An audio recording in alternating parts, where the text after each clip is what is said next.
Webster. I'm the General Secretary of Modern Church. And just before we start with the actual theme, wanted to explain a little bit about Modern Church for those of you who are not familiar.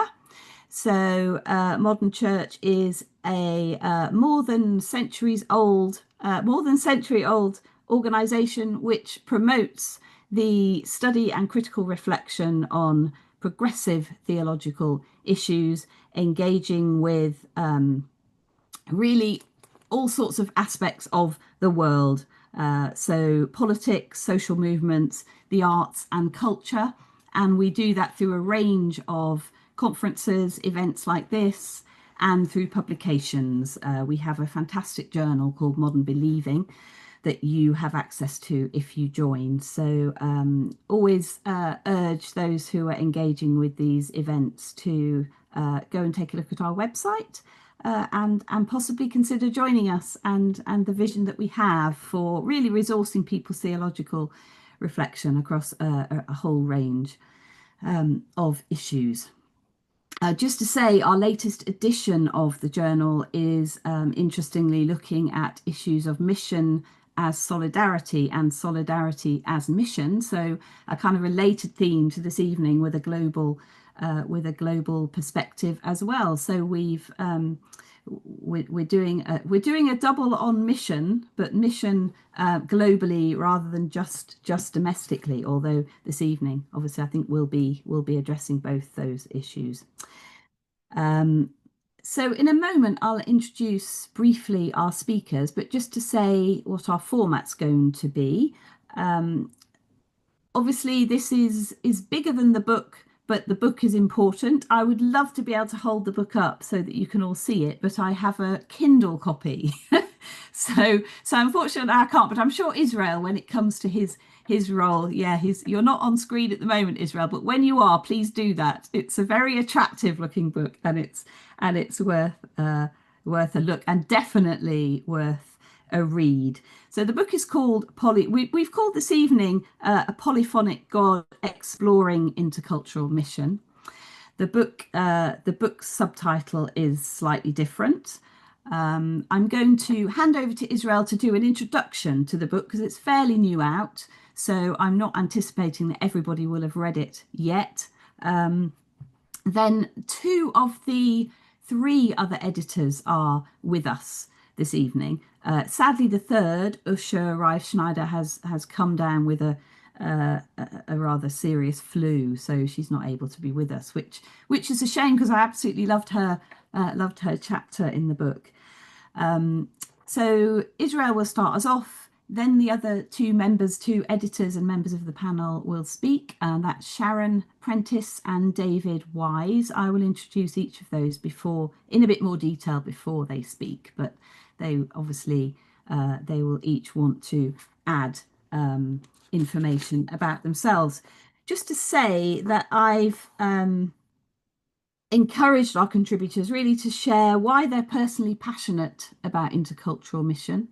Obviously, we'll hear about what intercultural mission actually means and is, and the nuances of the concept, which I think is a fairly new concept, actually, as I think Israel will explain in terms of its where it's come from and why. I think this is probably one of the first major books and collections on the theme. So this is a first, really, and that's why Modern Church is so pleased to be hosting this conversation. I think that the recording of this conversation will hopefully provide a theological resource going forward for people who want to tap into to exploring the concept. So we'll do that, and then we'll have some conversation between the panelists. If you're watching online and you want to contribute a thought, a question, a reflection, briefly, please, because my colleague will be communicating those questions to me, and it's obviously he doesn't want to be typing essays. So, but please feel free to contribute to the chat if you're watching on YouTube, and those things will make their way to me and become part of the conversation that we have. So let's make a start. Israel, doctor, all of our contributors are Reverend Doctors, and Reverend Dr. Israel Olafijana is an African public theologian looking at the mission of African Christians in a European context. He's honorary research fellow at Queen's Foundation in Birmingham. He also works with CMS, and I would spell out what that now stands for, but I'm not sure I can remember. It keeps changing a bit like Modern Church does, but also Evangelical Alliance. So it's actually really interesting for me to have input from somebody who engages with the Evangelical Alliance on a Modern Church call. That may well be a first as well, which is an interesting dimension to this theme. So Israel, you're many other things as well, I know, and you have a wide-ranging set of interests around all sorts of theological issues, not least eco-theology and climate change. But this evening, welcome. Thank you for being part of this. And I'll hand over to you to get us all on the same page about what's in this book and give us an overview of its content. Thank you. Thanks, Alison, for the introduction and for the welcome to this evening. Been really looking forward to our conversation this evening with David and Sharon. And as you said, Usha is not able to join us because she's not feeling well, but I'm sure we will still have a good conversation. I suppose there are different ways to approach explaining what the book is about. I think I'm going to start from sort of what has been a kind of an introduction to intercultural theology and stuff. And then I think talk about the book in that context because it just gives a better idea. I think the word intercultural uh, in the past has been used in different ways. In some sense, historically, the word intercultural was used in terms of what we would define as cross-cultural mission. When missionaries have been trained from Europe to go to the rest of the world, part of that will be training around engaging other culture, engaging other religion, and then working with other churches. So you will have intercultural, interfaith, and then you will have sort of interdenominational. So those three strands form part of missionary training. And it's fair to say that German theologians are perhaps one of the people who pioneered the thinking around the original usage of intercultural. But the way we are using it currently, so, part of that training in the past was there, but also intercultural was used to explain the global nature of Christianity developing in Asia, Africa, and Latin America, and crossing into those spaces. But the way it's been emerging in the UK of recent, at least in the last, I would say, 10 years, there's a different shift to that thinking. The way it's been emerging in the UK is actually around how we develop a kind of an inclusive church, a radical inclusive church that goes beyond just representation to authentic integration and how we do life together in terms of discipleship and so on. And so the word intercultural, the way it's emerging in the UK landscape, is around the framework of going on a journey together that is, to use the word of, or the phrasing of a Black theologian, Michael Jagezer, how we can be inconvenient, we can be mutually inconvenienced. That's the kind of description that Michael Jagezer will talk about in that sense. And so because of that, we now found many organizations are using the term intercultural. We have a lot of workers now in the UK using the term intercultural, intercultural enabler, intercultural officer, and so on. Whereas if you think about 10 years ago, you will hardly have those kind of titles. But now, those titles seem to be embedded in mission organizations and different places. A second layer of how people are using that today is around developing movements. So the Anglican Church, for example, which Sharon is part of, has something called Anglican Network of Intercultural Churches, ANIC, in that sense, to describe how they want to go on a journey to help churches to engage and work together.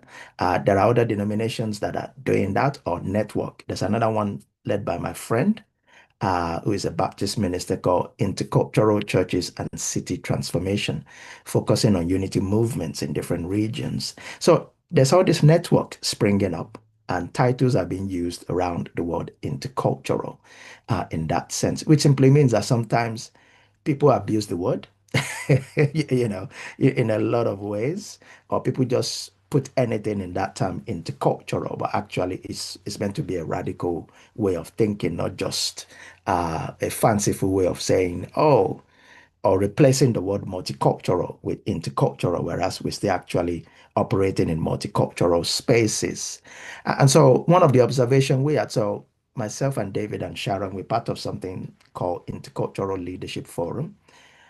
And my observation from that, from working with different leaders across the country, was that we have so many books and resources on multicultural churches and engagement, but less so on intercultural.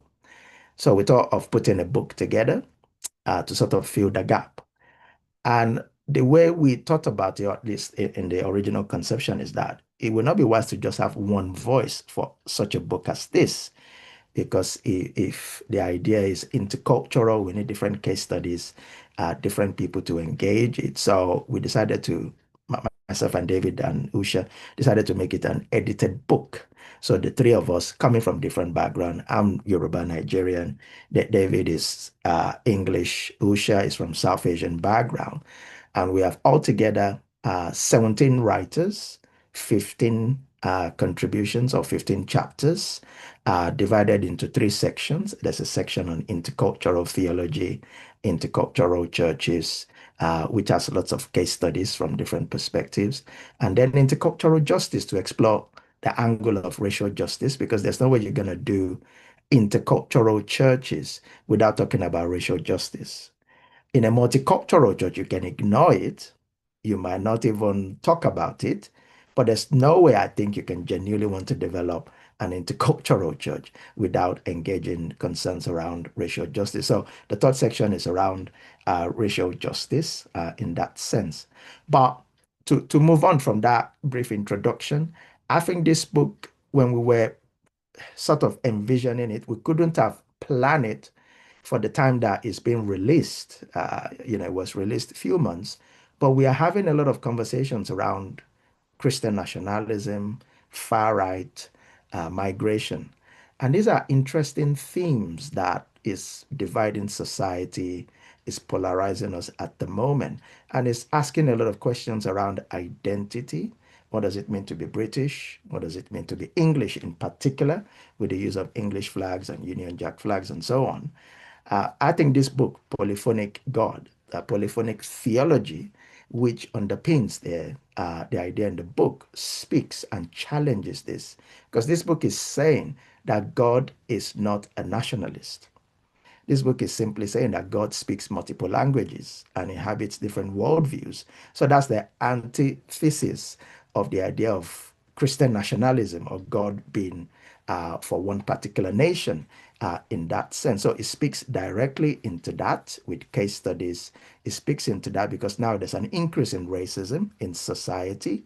So it gives us tools to be able to address racism in church and society. But it also helps us to envision. Leslie Newbigin, who is a mission theologian, says something that the church is the hermeneutic of the gospel. If that is right, then it simply means that a local church is meant to be a place where the ideas of the gospel is transparent and transmitted into society.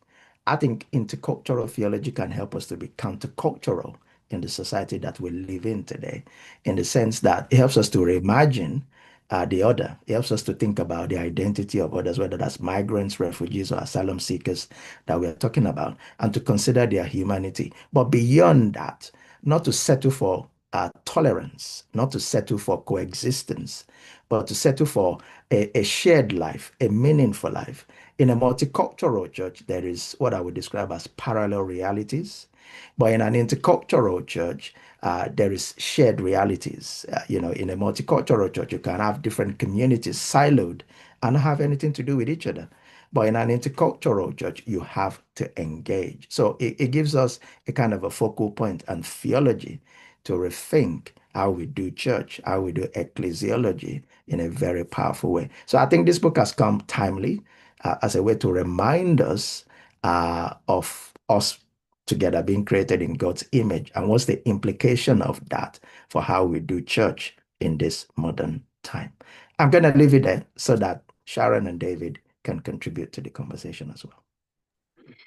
Thank you so much, Israel. That's a really good overview and a really helpful connecting it with the specificities of our what we're currently experiencing in the UK at least, but not just in the UK. The rise of nationalisms of different kinds and populisms around the world. So thank you so much. We will pull out and take time to explore all those issues in further depth. But I guess one of the things that emerges from that is sort of the how.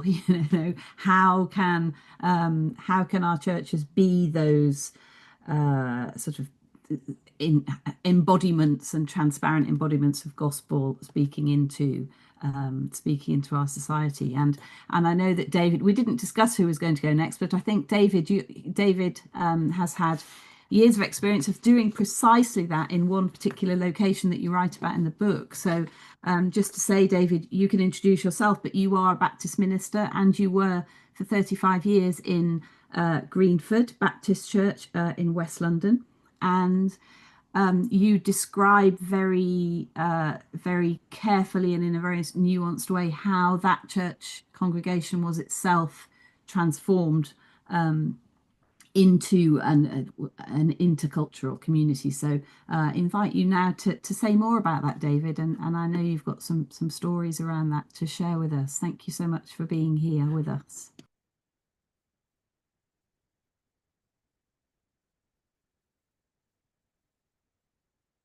Good evening. It's great to be able to share with you this evening. So a little bit about myself. From October 1987 until August 2019, I was a pastor at Greenford Baptist Church. After this, it's GBC in West London. And during this time, the church transitioned from being a white British congregation to one with people from approximately 45 nationalities attending. During worship, different languages were used with songs, dance and prayer in styles that were used back home. Every aspect of congregational life reflected the cultures from the different ethnicities that made up the congregation. And during the time when moving on from GBC was on my mind, I attended a breakfast meeting in a Jamaican cafe to hear a speaker from the Jamaican Baptist Union. And after breakfast, I had coffee with a Jamaican racial justice activist whom I'd known and occasionally worked with for more than 20 years. I asked her, as I moved towards retirement, what further I might contribute towards racial justice. And she suggested I write a book. I write a book that tells the story of GBC and of my own personal journey. And as I considered this, I decided that in order to write most helpfully, I needed an in-depth understanding of the journey. So I enrolled in a doctoral program to carry out a congregational study of that 32-year journey that I'd been on at Greenford. So I could write with insight and understanding, and I completed that doctorate in 2022. Now, the book Polyphonic God is a key part of making available some of what I've learned. And thanks to the collaboration with Israel, Usha and the other contributors, it's a much, much richer resource than I could ever have produced on my own. So just to say that today I work as a professional mentor and coach for Christian leaders. I specialize in working with those who are either working cross-culturally or those who are working to see inter-ethnic or intercultural church developed. Now, we've been asked to explain why we're passionate about the issues that are explored in the book. And for me, there are two drivers. I am passionate about it. Two drivers. One is theological. I believe that every human being is equally created in the image of God. And frankly, many Christians today do not believe this. Many believe that white people are more in God's image than black people or brown people. Revelation 7 has an image of heaven where there are people from every nation, tribe, people, and language standing before the throne, worshipping God. And later in the chapter, these people are described as serving God day and night. I believe that only things that are in God's image get into heaven. These people are pictured as taking their ethnicity and their language into heaven, which means that our ethnicity is reflective of God. Inter-ethnic church, intercultural church, is a taste of and an anticipation of heaven. And it's great to have that on earth. The other aspect is what I've seen and experienced. I could tell so many illustrations of this. I'll just stick with one. At GBC, we work to draw on every culture and ethnicity within the congregation. We believed that as we did this, we made God known. We made God visible to the community around us, which is, of course, at the heart and centre of mission. Now, the leader of the local authority, who was a Mormon, the local MP, local councillors, including Muslims, would come and sit in our Sunday meetings. When asked why, they commented that this was the only environment in the area where they saw people from a wide range of ethnicities accepting and learning from each other and enjoying being together. It gave the political leaders hope in a borough where there was lots of inter-ethnic tension. I have two chapters in Polyphonic God. One's a theological framing for inter-ethnic church congregations, which draws on the biblical metaphor of tapestry.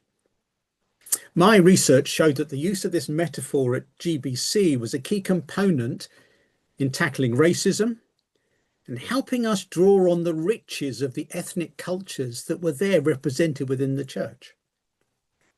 The second chapter explores the way that people experience GBC as welcoming, safe, and fully accepting of them. The chapter covers the use of first language, the role of dance in worship, the way that the practice of prayer developed, the restructuring of Sunday services, the place of food, very important, flags, art, and the place of third culture kids. For me, leading a church congregation on this journey was at times painful and costly. Confronting racism is never pleasant or easy. However, I and my family have been personally enriched and blessed by our experience. We've been asked to tell you some stories this evening. I want to tell you two very personal stories about my own family and the way that our experience of inter-ethnic church, intercultural church, has enriched us. The very first African family to start attending GBC arrived in the early 1990s. As with all new people, I first chatted to them in church on a Sunday. Then after a few weeks, like a good pastor, I went to visit them in their home. And then we invited them to dinner at our house, Sunday dinner. Having checked the foods that they did not eat, we cooked a British Sunday roast and followed it with a fruit crumble. And they ate vegetables that they'd never, ever eaten before. After we'd finished eating, my wife and I cleared the table. There were many plates and dishes. Kunli and Ronki, that's their pseudonyms in all my writing and talking. They sat on our sofa and they did not offer to help in any way. Later, after they'd left, my wife expressed her annoyance at the fact that they just sat there and watched us as we cleared up.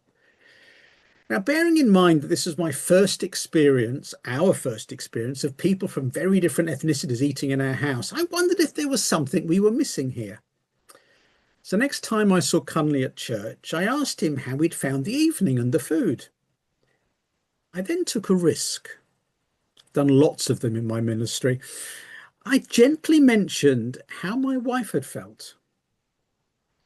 Cunley was mortified. He explained that in their culture, sitting and not helping was a mark of honouring us, expressing their appreciation of us and our hospitality. To have even offered to help would have expressed their dissatisfaction with our care for them.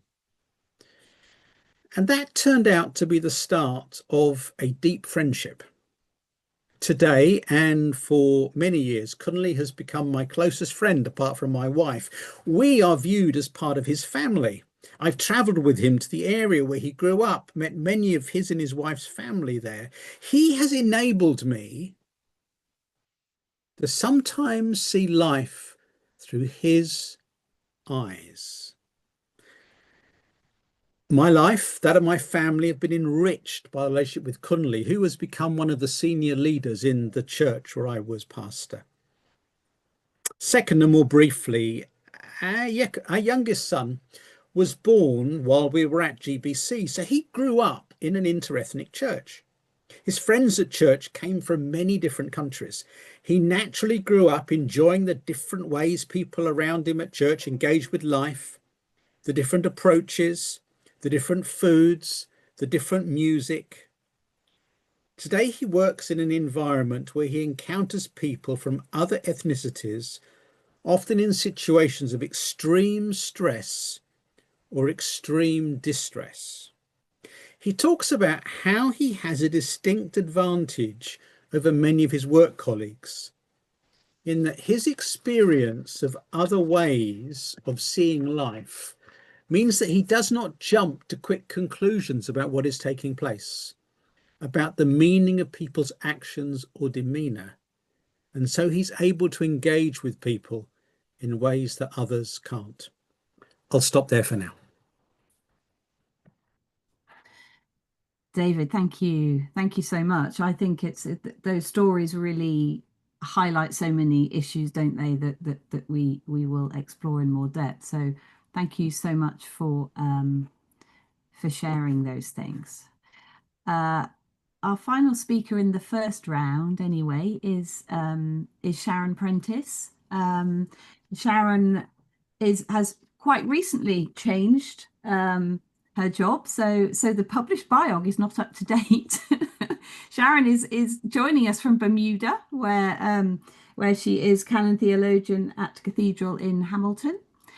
But before that, she has had major roles in terms of anti-racism, education, theology in the UK, most recently Deputy Director of the Church of England's Racial Justice Unit nationally. I think you've also worked in the Diocese of Birmingham.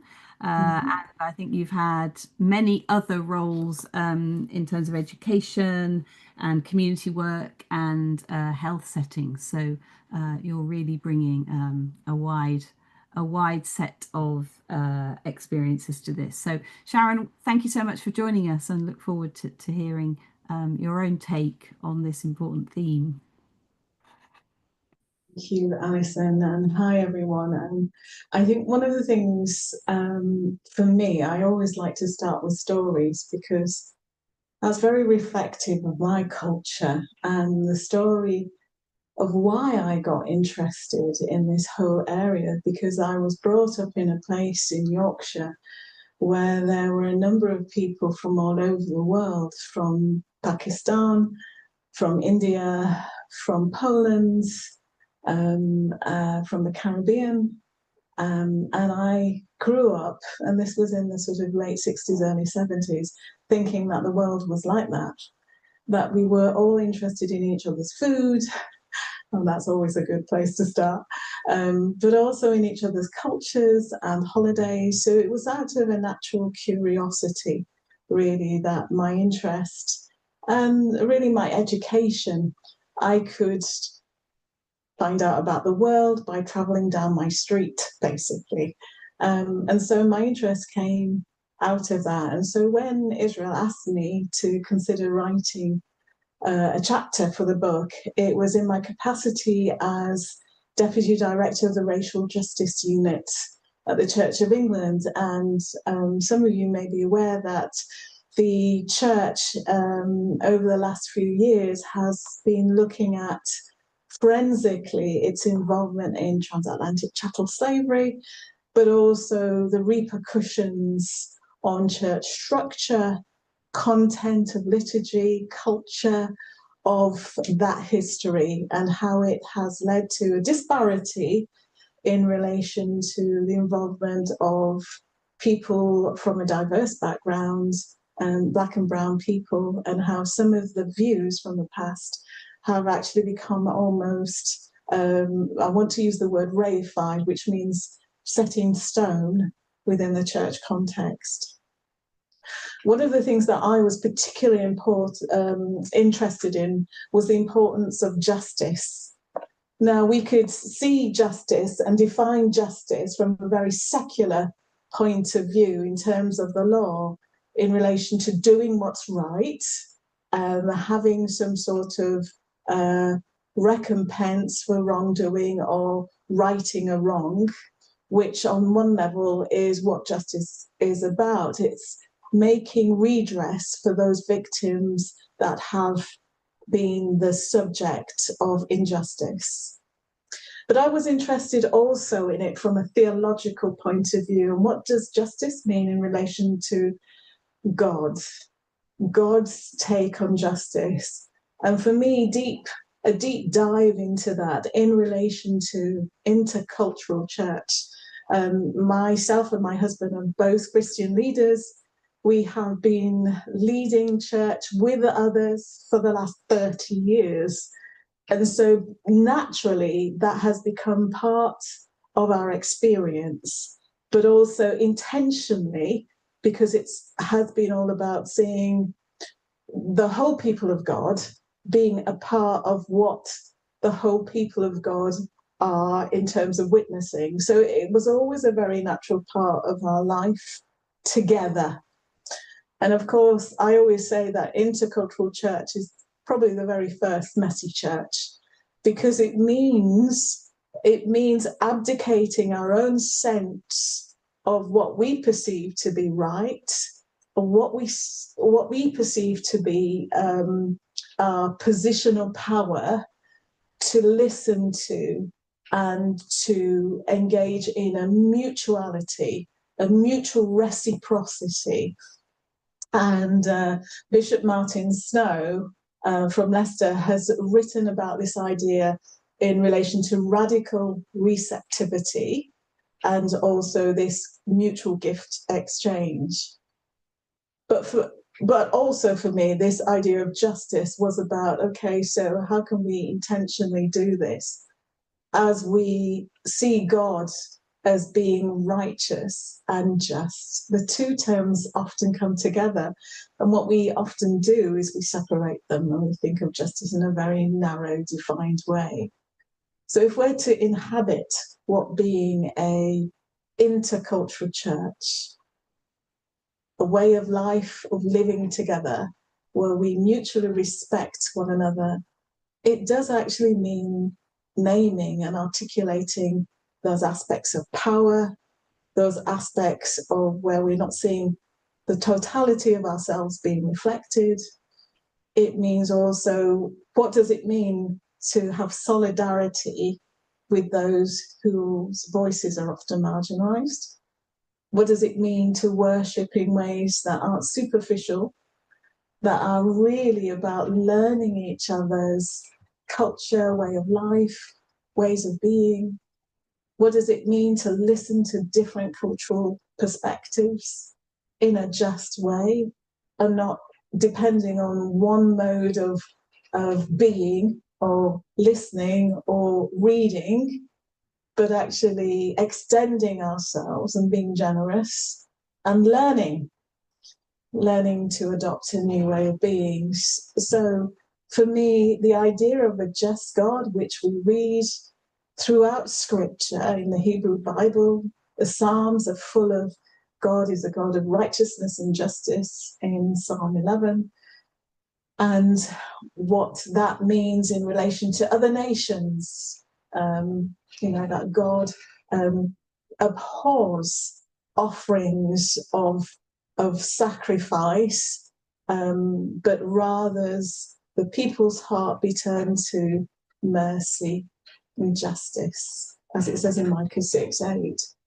And so how do we move beyond a superficial understanding of what and being intercultural is?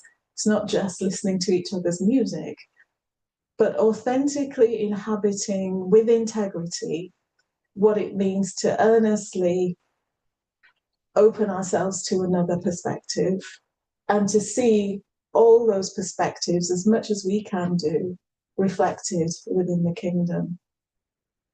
I am particularly struck by people like Walter Brueggemann, who says that actually an authentic church listens to those voices who are on the margins. An authentic church is one that acquiesces its own sense of power to those who don't necessarily have power in a conventional sense. And I think for us to examine the word power is I think it's very interesting to see what we think what power is. So it's an embodiment for me of what justice is. And certainly the chapter looks at things like justice as mission, justice as worship, and what does it mean to listen to each other's stories with an authenticity and an attentiveness that reflects our witness and what the kingdom of God is. So that's my sort of overview of the chapter. I mean, I can tell you lots and lots of stories, and I hope to do that. But one of the reasons why we felt called to this particular part of the world was there was an earnest desire to look at what does that mean and how do we inhabit that. Not that we have all the answers, but I think there is something about being attentive to experiential wisdom. We're very head orientated, and that's post-enlightenment, and there's nothing wrong with reason, there isn't, but lots of cultures inhabit things like storytelling, an experience of God that has been brought out of an oppression. And as one African-American poet talks about, having a song in a having a song of hope in a dry and weary throat. We can learn so much from people, from those of us who have navigated difficult times, because it says something about our trust in God. So yeah, so that's where I am, and that's why I wrote the chapter. Thank you, Sharon. And I'm sure there'll be an opportunity to share more stories as the conversation and the discussion unfolds, because in a way, stories come to you, don't they, when you're engaging with others around, and pursuing the discussion and going into more depth. So thank you so much. Thank you so much for that. It's really helpful to get an insight into both your own story as it's been developing and you speak quite a lot about worship in your chapter, which is something that I'd quite like to come back to. And of course, there are other themes that emerge around leadership and power. You've used the P word, as have others, and we will definitely come back to that, because I think that's a key issue in this book. So what I invited our speakers to do is to now just give each of you the opportunity to develop something you've heard someone else say that's kind of struck you in any way at all. And I know you know each other fairly well, and you've worked on this project together, so in some ways I know you're familiar with each other's material, but I'm sure there'll have been something in this evening so far that maybe you haven't heard before, or you're now hearing in a slightly different light. So I'll go in the same order. Israel, what have you heard that you might like to just develop a bit further and take us a bit further along the journey? Thanks, Alison. I've heard so many gems from both David and Sharon. But if I pick on something that Sharon talked about in terms of our chapter and what she has sought to do with the various roles she has touched on, is this idea between mission and justice.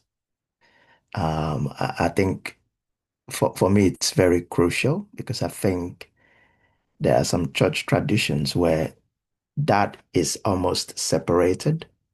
The mission framing, I think that there is something that is wrong with the kind of a missiology that doesn't frame justice.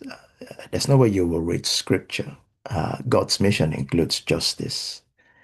But I think today, sometimes when we engage in issues around racial justice and other forms of justice, I think it's quite easily labeled as wokeness or political stuff. And so sometimes there is a dichotomy between mission and justice. People separate it, or people think they shouldn't be integrated.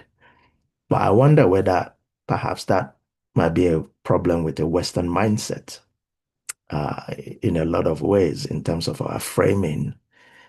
Because I think when I look at some of the theologies that have developed from the majority world, liberation theology, integral mission, political theologies in Africa and the Asian context, they include elements of justice, whether you look at Dalit theology, or you look at Black theology, for example, they strong on justice.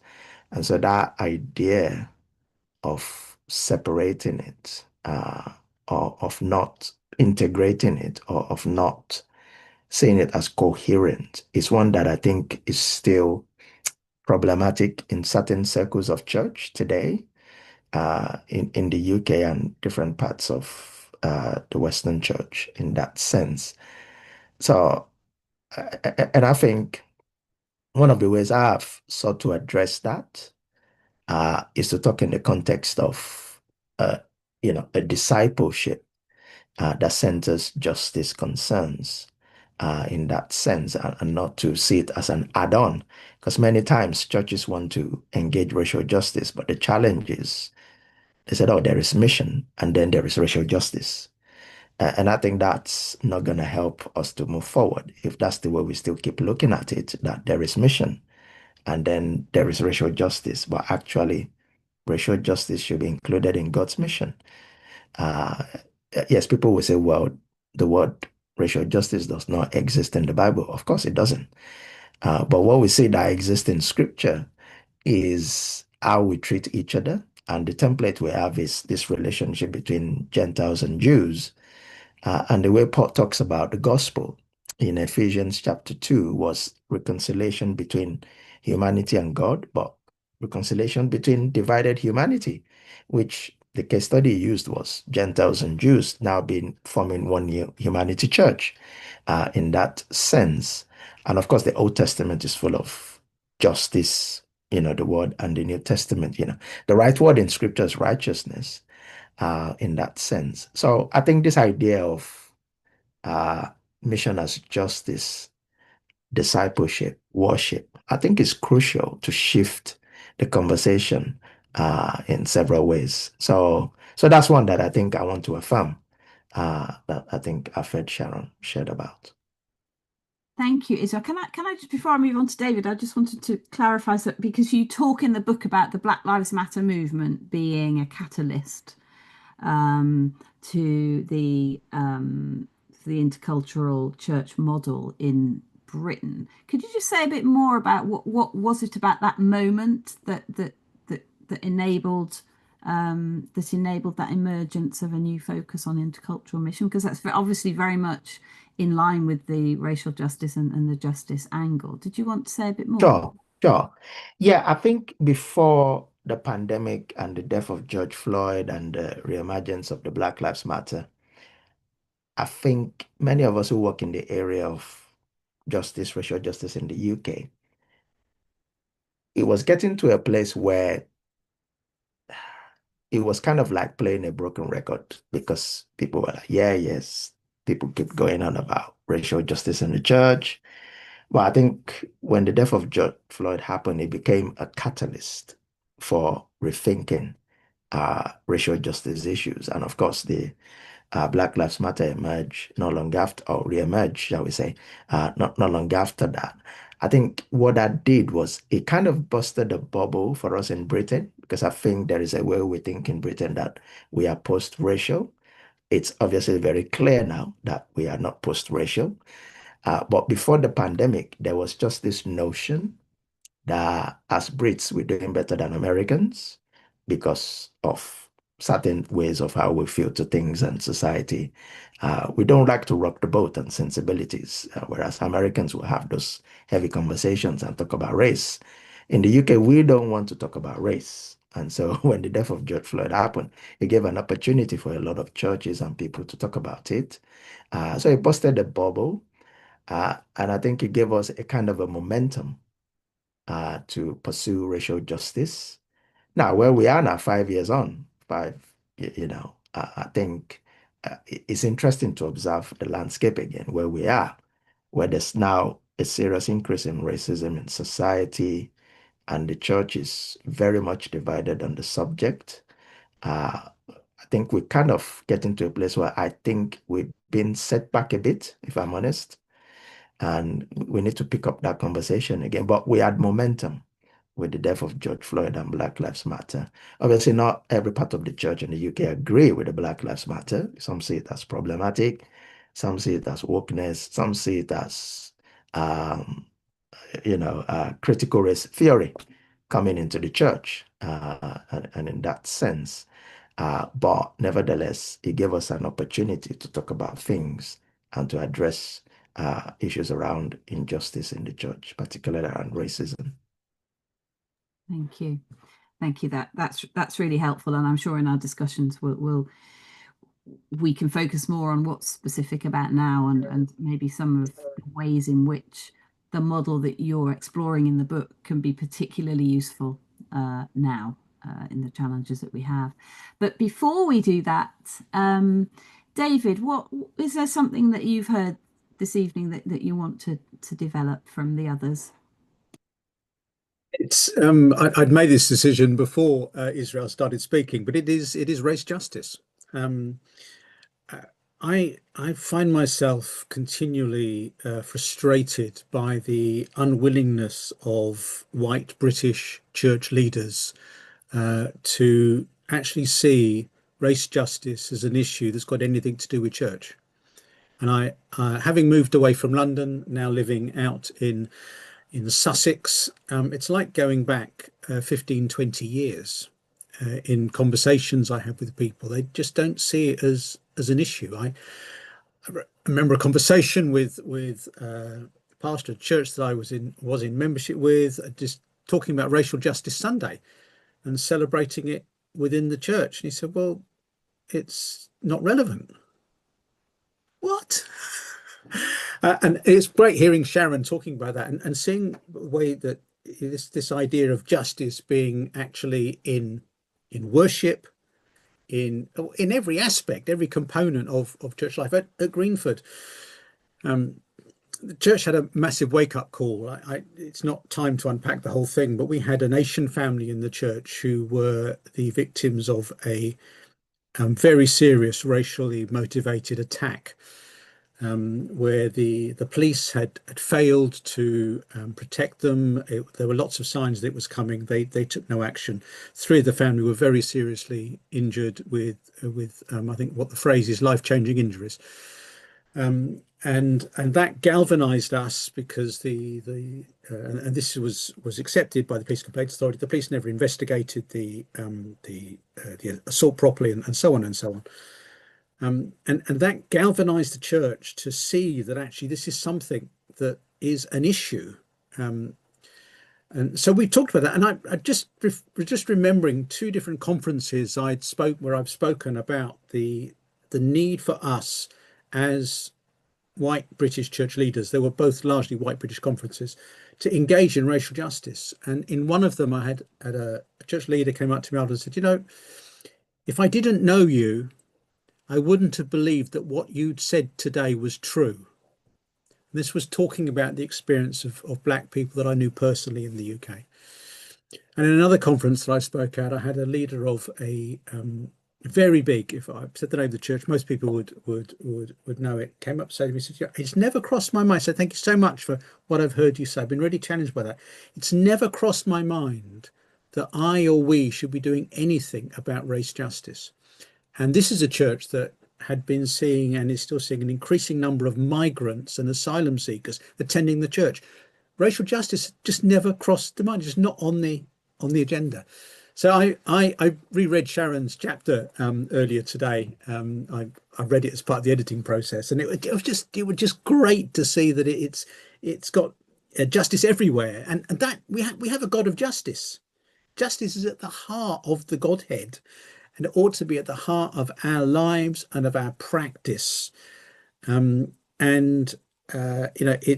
it's a challenge regularly in my conversation with particularly white British leaders, that they just don't see it as something that is an issue for them, particularly when you're away from the cities. In the urban areas, it's much higher up people's awareness. But actually, when you move out to other parts of the country, it's just not seen as an issue. And it was great hearing Sharon talking about that again, and just highlighting that. And it's something, as you can tell, I'm quite passionate about, but I'm also very frustrated at the way that so many people do not see it. Many church leaders do not see it as an issue they should be engaging with. So thank you, Sharon, for making that such a high profile in your piece this evening, and in the book, of course. And I do recommend the book, by the way. Israel did hold up a copy earlier on. Really recommend it. It's a great read, great resource. Yes, thank you, David. And we do have a question that's come in from somebody watching, which builds on what you've said about I guess different locations within the UK and different contexts. But we will come back to that, because I won't just put that to you. I want to put that to all of our contributors. So we'll come back to that and another couple of questions that have emerged, which is fantastic. But first, I'd like to invite Sharon to develop something that you may have heard this evening. Yes, thanks, Alison. I mean, I think one of the things that has struck me by listening to both David and Israel is that we have to do this together. We have to be interdependent. I mean, we talk about intercultural, and there's a reason why we use the term intercultural, is because actually we can't do this by ourselves. We have various aspects of this whole narrative where we can contribute our gifts to. But the whole idea of acknowledging the pain of others, the whole idea of repentance and lament, and then looking for repair and healing is part and parcel of our journey together. And that's why it's not an easy thing. And that's why people do want to default to the position of, we're fine. Israel talked about the parallelism, which actually is part of our historical rhetoric around it, that, this sort of multicultural model, which we can describe aspects of society, but we can't describe ourselves like that as church. We should not describe, and that might seem fairly controversial to say that, but it actually just reflects this siloed parallel approach. And we no longer can do that, because our human tendency, our proclivity, is to venerate one group over another. And so we have to be mindful and speak into that and say, actually, we're called to serve, we're called to imitate Christ, and that is around humility. That is around noticing those on the periphery of society, irrespective of where they come from, and to actually be facilitators of repair and healing, which is around justice and restitution. That is our call. And, one of the things in the Anglican Church is the 5 marks of mission. And the 4th mark is to to challenge unjust structures of society. Look after creation is one of them, to tell the gospel, the good news, and to teach, as well as to look after each other. And that, in a nutshell, is it. And so, listening to David and Israel, they are parts of the way that we inhabit our discipleship together. And I've just got one story to tell. I had a young woman come to me, was exploring the faith, and told me of her experience that she had gone into a church and she had seen this beautiful, diverse range of people in the congregation, and the leadership was all of one background. And she said she walked out of the church.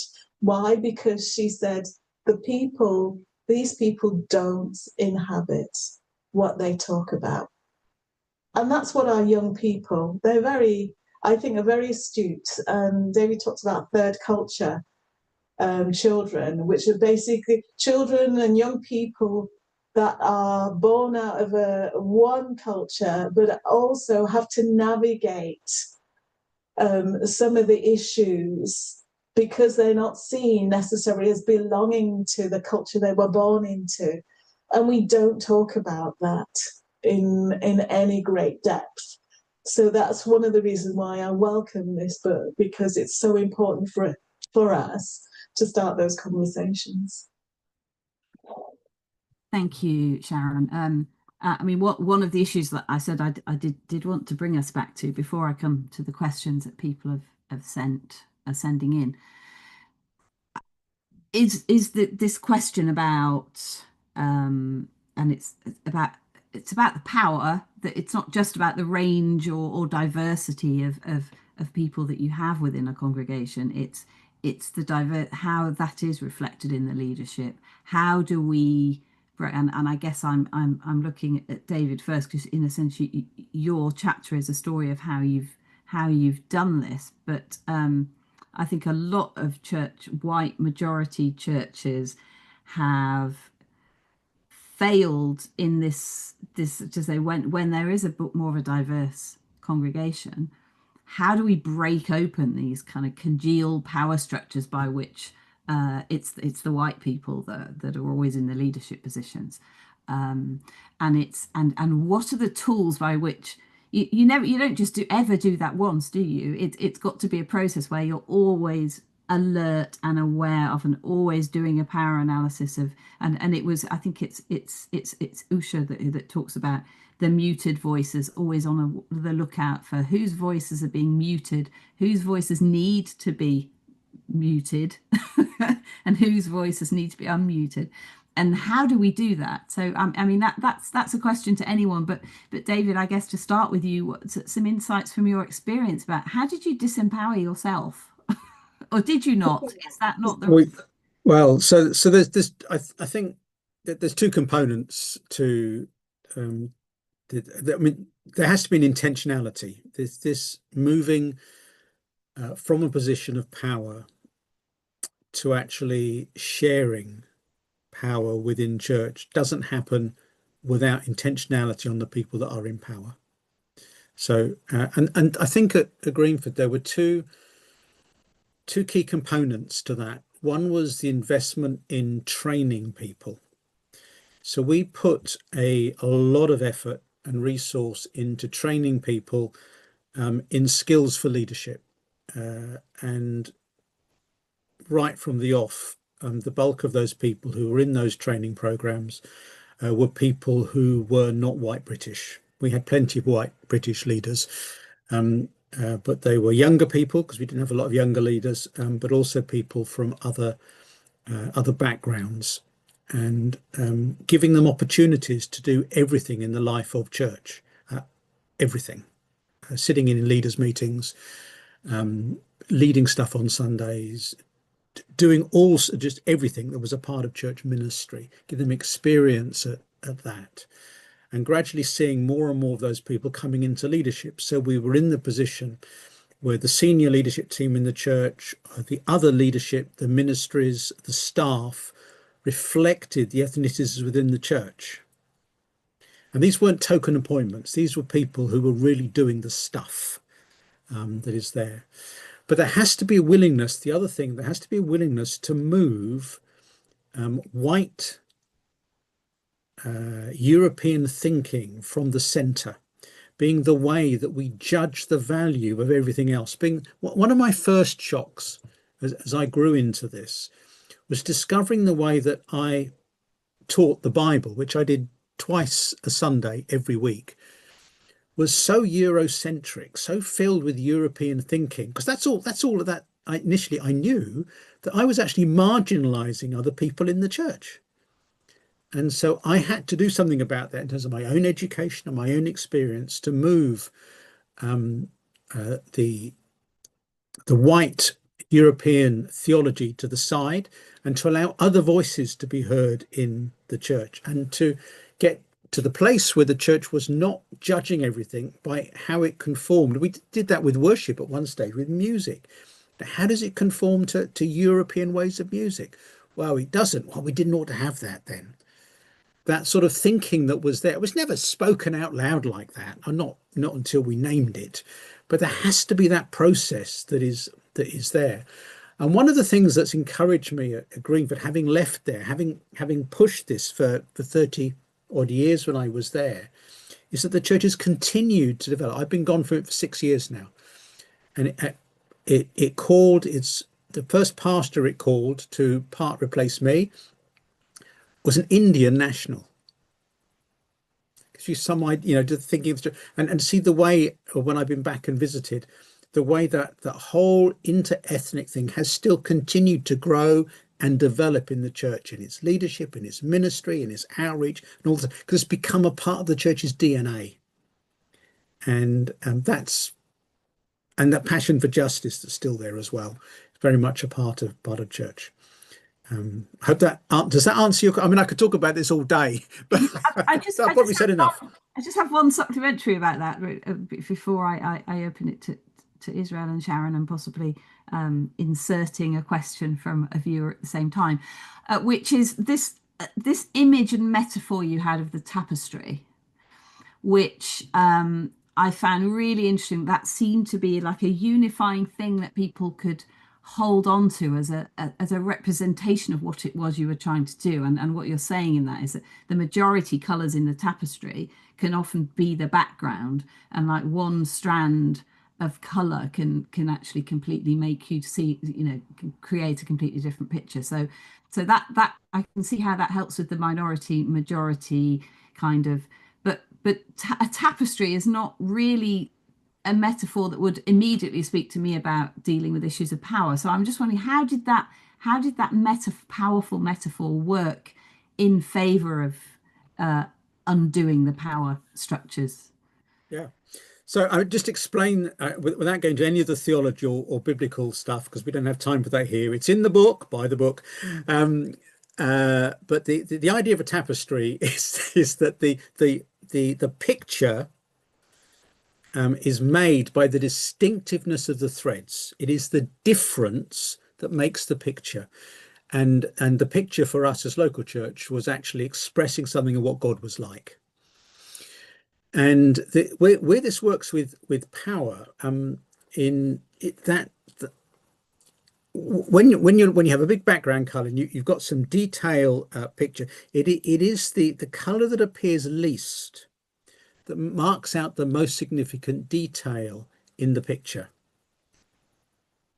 So you're actually giving a position using it is a metaphor. Okay, so it's not a statement of reality, it's a metaphor, using the metaphor.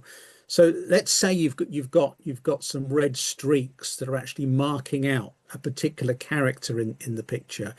You're giving that person, even though there might be only a teeny bit of red in there, you are actually amplifying that by the way it appears in the picture. It brings a weight that far outweighs its physical presence. So you take that to power, and it is about. I've got a chapter in Usha Ravestein's excellent book Unmuted, which I also recommend, and that is about how we unmuted migrants, how people came into church as migrants, but their voices were heard within the church, within the local community, and in fact within the nation, when we were invited to give evidence to various things and so on over time. But it comes out of that recognizing that what there is least of can be the most important. And by giving space for that to be heard, and by giving visibility to that in the life of church, that challenges power imbalance. Thank you. That's really helpful. So Israel or Sharon, I'd like to come back to your perspectives on this power thing, but can I just add a question from the floor, which is an issue that I know both of you have engaged with a lot. So the question is, what kinds of theological education, formal and informal, might be needed to foster more diverse and intercultural churches? I'm thinking of ways of learning the skills of listening and affirming people's different styles of spirituality, leadership, and worship. So maybe you could add that into your further considerations on changing power imbalances. Who'd like to jump in with the two of you first on that? I think it'd be good. Sharon, go first, as she's done a lot of theological education. Thank you, Israel. You're being very polite. So one of the things, I used to be Dean of Ministry at a theological college, and there is this term that many of your listeners and those that are watching might be acquainted with, is decolonizing the curriculum. Which is actually about broadening the sources of theological text to include voices from the majority world. And Israel mentioned Dalit theology, Mujerista theology from Mexican context. So we are listening to what others' experiences of God and what Christ means within that particular context, so that we can learn and we can be humbly attentive to the various global voices, as well as the voices within our local context. So theological and education, I know certainly the Anglican colleges have undergone a massive change and still continue to require change until that becomes our normative position to take. So there is a kind of a loosening of the one dominant European voice that we all, certainly when I went to theological college, I only could draw on certain theological perspectives. One of the things that we did at the unit, the racial justice unit, was we commissioned Bible studies from theologians, both new and old, from a diverse background, to look at issues such as welcome and hospitality, what it means to embrace the stranger, talking to some of the issues within our contemporary context. So that again was intentional, and certainly the Church of England has a repository now of theological resource and material, not just for academic study, but also for discipleship, looking at what does that mean as we follow Christ, as we live communally together in our communities of faith. So I think that has been one way of renegotiating what we mean by power. As somebody who is interested in power, we often approach it as a monolithic thing, one thing. We know there are different forms of power, and it's about how do we start to talk into those different aspects of power. What does it mean to abdicate power? Not our responsibility, abdicate power, to share power, to understand there are different ways of influence, of seeing the world. And again, I think I come back to that word humility all the time. So for us to adopt a posture of humility is an essential aspect of our life together as we flourish and grow into what it means to be a community of Christ. I think that's my that's my contribution as well. Now, are those Bible studies, are they part of, and are they part of the Racial Justice Unit's website? Can people access those easily? When you say they're part of the repository, how do we get? Yeah. So they have just been finalised, and at some point they will be endorsed by we have now got a racial justice panel. So it's going through that process, and at that point they will be put on our website. You know, we are about giving it away. We're not about keeping it for ourselves at all. So I think it's just keep asking when will they appear. But we have about 12 Bible studies to be used in a sort of congregational context. That's great, and I'm sure members of Modern Church will be first in the queue to be using those in their own church context. At least I hope so. Israel, anything you'd like to add on this whole question of how we dismantle really entrenched power structures, and I think particularly at congregational congregations, we're talking about like how intercultural congregations can function, and it's a very nitty-gritty thing, isn't it? How you change what happens at a very local level where people know each other and they're used to things being a certain way. Any thoughts to add? Sure. I think firstly it's just recognizing what powers that people have. Because I think sometimes people are like, oh, well, I don't have any power, so what are you talking about? In that sense, I think it's recognizing certain privileges that people have. So one, it could be the position. It could be the position as a pastor, as an elder, as a deacon in the church. You know, that's holds some form of power there. Sometimes it could be the convening power, the ability to be able to bring people together because people either listen to that voice as a credible voice or that institution or that organization. So that's another form of power. Another one, which oftentimes people shy away from, is the skin color carries power. You know, in that sense, and this is where I suppose theologians like Willie James Jennings and others will talk about whiteness and what it means, and you know, in that sense. So I suppose, put it this way, uh, white missionaries going to Africa in the past and to a lot of extent today. Now, there's more questions and critique today, but in the past, when missionaries go, there is a kind of a respect for Western white missionaries in that sense because of the way people perceive them, because of the kind of the respect that is given to that. So I think I said to, well, not all the time, but Westerners carry some form of power in that sense. The way a white missionary will be treated in Africa is different from the way a black missionary is treated in Britain, if you see what I mean. So there is acknowledgement of that. So that's another form. Other is education. Positioning and so on. So there is that initial recognition. A second thing is awareness. I think sometimes people are not aware that they carry those power.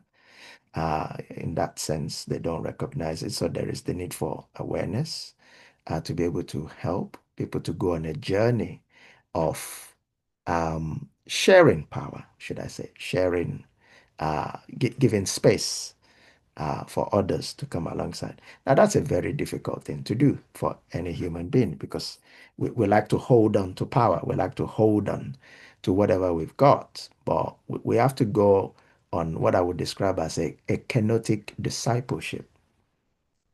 And that is looking at that text in Philippians where Bible talks about Jesus emptying himself in order to grasp, in order to be able to fulfill his mission. I think that is needed today in that sense, that emptiness, that emptying, that not holding on to power, not clinging to that.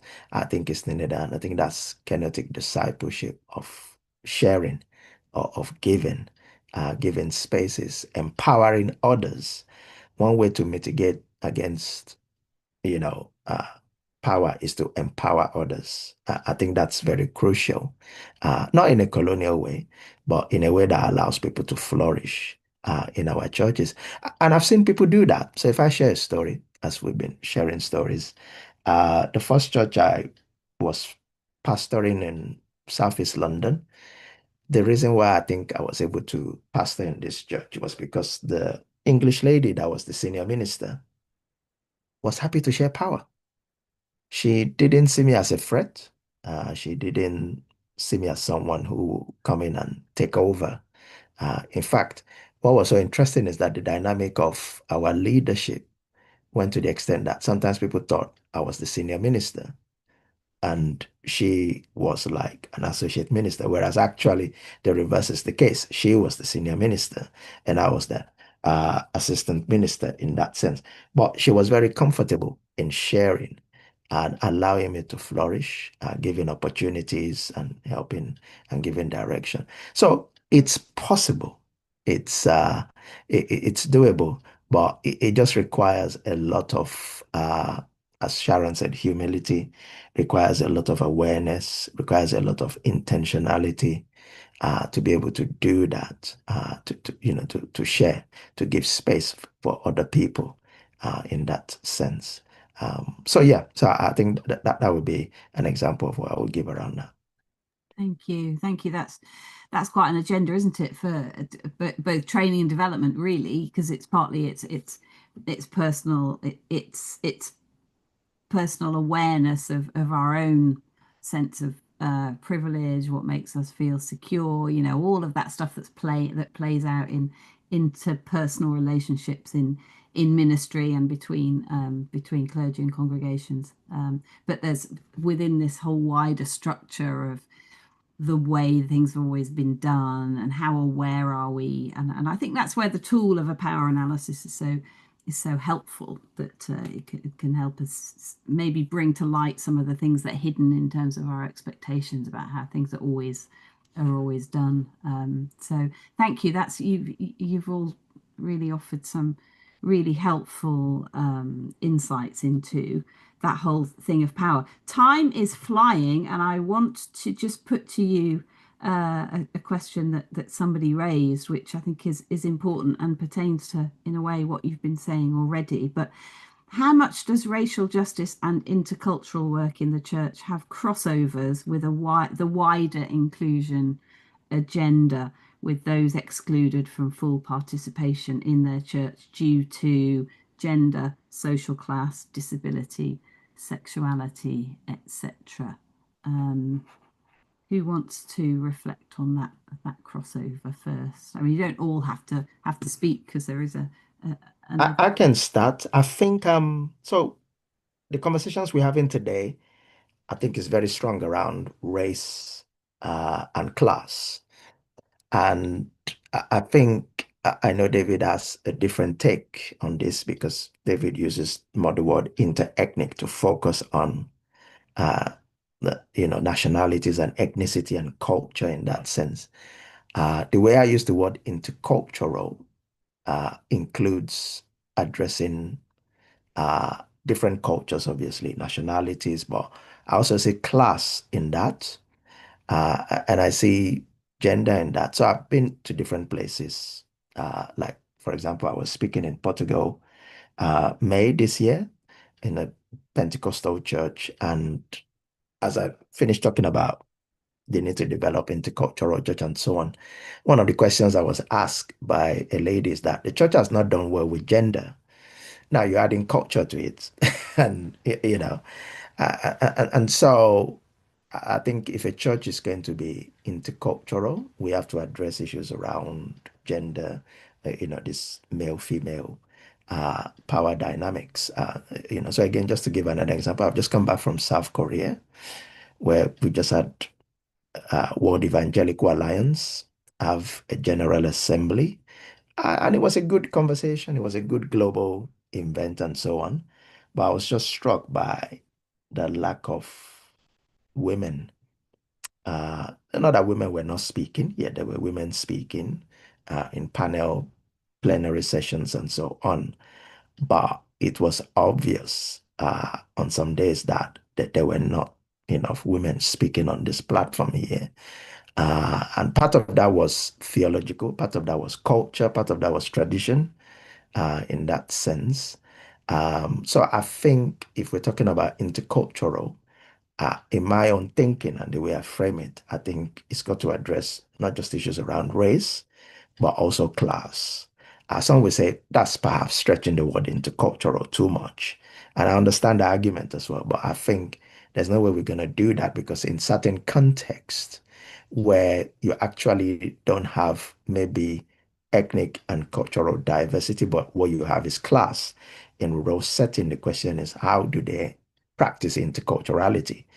And then in that case, it would be a question of, okay, what about race? I also want to say issues around disability is another one that I think we need to think about in our churches. Issues around disability is crucial. What is obvious to us, what is not obvious. And I know there's a lot of writing around neurodiversity and so on and so forth. So again, that's another area that I think this conversation can speak into in that sense.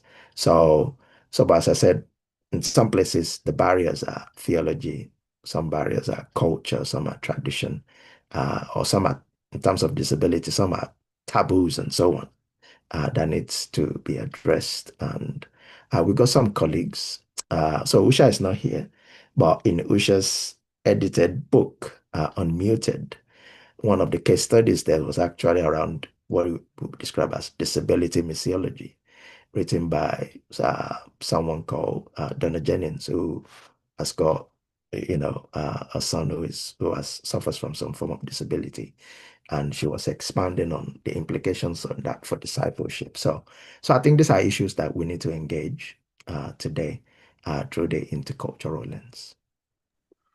Thank you.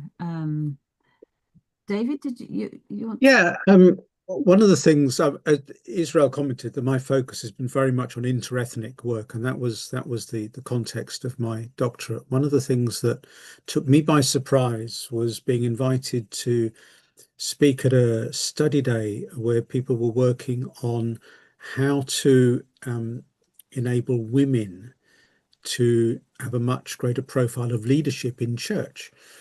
And the reason was because someone had read my thesis and noticed that quite a few Black women had come through into senior leadership through the processes we had in place. So here were people that in many contexts are doubly discriminated against coming into senior leadership.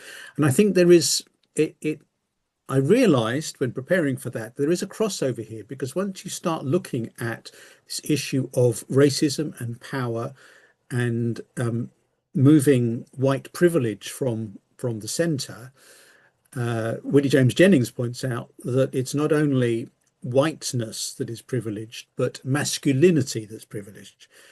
And of course, as you begin to address that, you inevitably begin to address other areas, gender, class, disability, and so on, inevitably get addressed as a part of that in a way that was happening at Greenford and in other places, but I hadn't recognized it because I was so looking at ethnicity.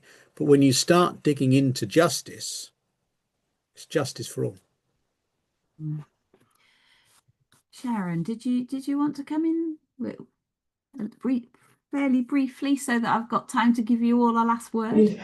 Yeah, I mean, David said it all, and I think, and Israel as well, and I think it's inevitable that you have to look at other things because they are compounding marginalization.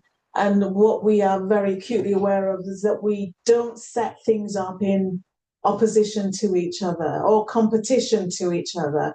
And I think as a Christian community, we look at the holistic flourishing of all. It's inevitable. It's inevitable when I talk about whiteness, as Jennings talks about it. We're looking at systems of oppression. And so that becomes part of our conversations and our recognition. And I just want to leave with this thought: once you see something, you can't unsee it. As Israel described at his visit, we start to notice who are the marginalized, who are the oppressed, and our own roles in that too. Thank you so much. And I loved in your chapter, Sharon, there are things that you pulled out to do with honesty, truth telling, storytelling, being deep and not just skating on the superficial surface of things, and this sort of shared sense of purpose. And I think those are key things that apply across all of our differences, don't they, really? And I think one of the issues has been that people have not been able to be honest, or not being able to feel that their stories of that their experience matters, and that their story has any relevance to anything or anyone. So I love the way that all those things sort of interweave in this kind of methodology around intercultural and Israel. I like the way you expand the context of culture because I think there are commonalities, aren't there, between the different cultures that we each inhabit and the multiplicity of cultures we inhabit in all of our lives. So thank you so much. We have 3 minutes left, so I said I would offer each of you just a last word, something that maybe gives you hope in this current time and crisis, something that gives you hope from the work you've done. David, you've unmuted, so you go first. Yeah, just a very quick thing. Within Greenford, on several occasions, we had refugees from the opposite side of conflicts within a nation ending up within the congregation. And finding that context, actually finding that they could accept each other. That gives me hope for a world that there are so many divisions in, that somehow being one in Christ can actually cross even those extreme barriers between ethnic groups. Thank you. That's very powerful. Thank you, Sharon. Sharon, do you want to go next? It is that truth telling and the power of authentic, transformative relationships based on truth telling, and truth telling with kindness. We can tell the truth, but we can do it with grace. And I've seen that happening. So this whole idea of repair and healing is part of this, where we all heal together. Thank you. And finally, Israel. I think for me, what gives me hope at the moment is that the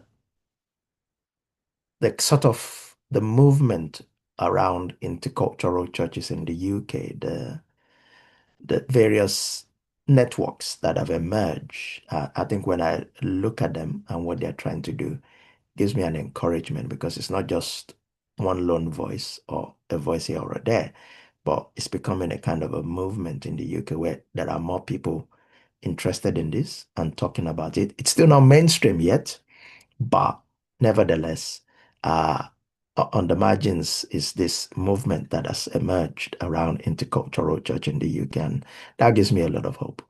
Yeah. Thank you. We have run out of time. There are so many other issues I had listed that I wanted to explore with you all, but just to say thank you so much for your time this evening. I hope that many people as a result get the book and read it. We have put the details in the YouTube chat, so hopefully people have picked up on that. But I believe you've got an in-person launch coming up in December, and I wish you all the best for that. Yes, we do. And people are invited to that, to join us. Southall. It's in Southall, St. John's Church, Southall, 2nd of December, where we'll be launching the book. So, yeah. Brilliant. So anyone that wants to go and experience contributors and you in the flesh, so to speak, you go to St. John's Southall. Brilliant. Thank you very much. We need to wrap up now, but thank you so much for your contributions, and good evening.